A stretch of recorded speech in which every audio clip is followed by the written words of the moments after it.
आज सकाळी उठून पट्ट कामं केले आणि मला मेथीच्या पुऱ्या करायच्या होत्या. मेथीच्या पुऱ्या करूनच आज मला जेवण करायचं होतं.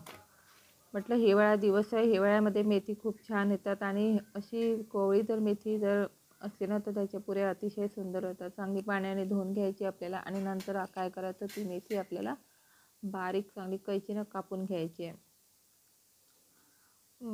पूर्ण आपली मेथी कैचीनं कापून घेतल्यानंतर मग त्यामध्येच मला कोथिंबीर टाकायचं होतं. कोथिंबीरसुद्धा आपल्याला चांगलं पाण्याने धुवून घ्यायचं आहे आणि नंतर त्याचा उपयोग करायचा आहे आणि ते सुद्धा आपल्याला चांगली बारीक चिरून घ्यायची आहे कोथिंबीर. इथे मेथी आणि कोथिंबीर हे दोन्ही मिक्स करूनच आज आपण पुऱ्या करणार आहोत. एक नंबर झकास पुऱ्या होतात, खूप सुंदर लागतात खायला. आता त्याच्यासाठी आपल्याला काय घ्यायचं आहे, गव्हाचं पीठ घ्यायचं आहे. इथे 1 वाटी मी गव्हाचं पीठ घेतलेलं आहे. त्याच्यामध्ये आपल्याला अर्धी वाटी बेसन घ्यायचं आहे. बेसन टाकूनच ह्या पुऱ्या करायच्या आपल्याला. टेस्ट येण्यासाठी आपल्याला 1 चमचा फक्त ओवा घ्यायचा आहे आणि तोही क्रश करून टाकायचा आहे. नंतर हिरवी मिरची 2 किंवा 3 हिरवी मिरची, लसण घ्यायचं, त्याला थोडंसं जाडसरच असं आपल्याला ठेचून घ्यायचं आहे. नंतर त्यामध्ये कोथिंबीर आणि मेथी दोन्ही पण आपल्याला टाकायचं आहे. चवीनुसार मीठ टाकायचं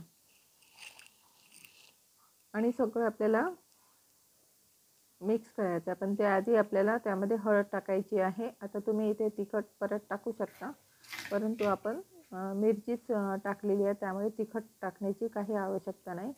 आणि सगळं आपल्याला पीठ एकसारखं मिक्स करून घ्यायचं आहे. हाताने हलक्या हाताने मिक्स करून घ्यायचं. आता त्यामध्ये आपल्याला कडकडीत 3 चमच आपल्याला कडकडीत तेल गरम करायचं आहे. कडकडीत तेल गरम केल्यामुळे ह्या पुऱ्या अतिशय खुसूर आणि छान लागतात. थोडं थोडं पाणी टाकूनच आपल्याला भिजून घ्यायचं आहे, एकदम पाणी टाकायचं नाही आणि 10 ते 15 मिनटं आपल्याला रेस्ट करायला ठेवायचं. आता त्याच्यात फुलकोबी आणि मटार हे दोन्ही आपण पाण्यामध्ये चांगले उकळून घेतलेले आहे आणि तेल टाकायचं. त्याच्यामध्ये जिरं मोहरी टाकून हिरवी मिरचीची पेस्ट, आलं लसूण आणि त्यामध्ये धने टाकायचं. असं मिक्स मी मसाला तयार केलेला आहे आणि नंतर भाजी टाकायची आपल्याला. तेलावर थोडीशी परतून घ्यायची आहे. तेलावर परतून झाल्यानंतर आपल्याला तिखट मीठ हळद टाकायचं आहे. धने पावडर, मीठ, तिखट सगळं त्यामध्ये टाकायचं आहे आणि वाफेवर होऊ द्यायची. आता 10 ते 15 मिनटं आपले झालेले आहे. थोडंसं मळून घ्यायचा आपल्याला उंडा आणि त्याचे छोटे छोटे गोळे करून आपल्याला पुरी लाटून घ्यायची आहे. पुऱ्या थोड्या जाड असल्या तरी चालतात. एका साईडला तेल गरम करायला ठेवायचं. बघा किती सुंदर अशा पुऱ्या दिसत आहे आणि ह्या पुऱ्या आपल्याला तळून घ्यायच्या. एक साईड झाली की मागच्या साईडने सुद्धा आपल्याला पुरी करून घ्यायची आहे आणि ह्या पुऱ्या खूप खुसूर आणि छान लागतात. शेवटपर्यंत खूप सुंदर लागतात ह्या पुऱ्या. तुम्ही प्रवासाला सुद्धा नेऊ शकता आणि आलूच्या भाजीसोबत, लोणच्यासोबत, कशासोबत का खूप छान लागतात. तशी मेथी खाणे खूप चांगलं आहे. मुलं मेथी खायला बघत नाही, म्हणून मुलांना तुम्ही अशा पद्धतीने पराठे किंवा पुऱ्या करून देऊ शकता.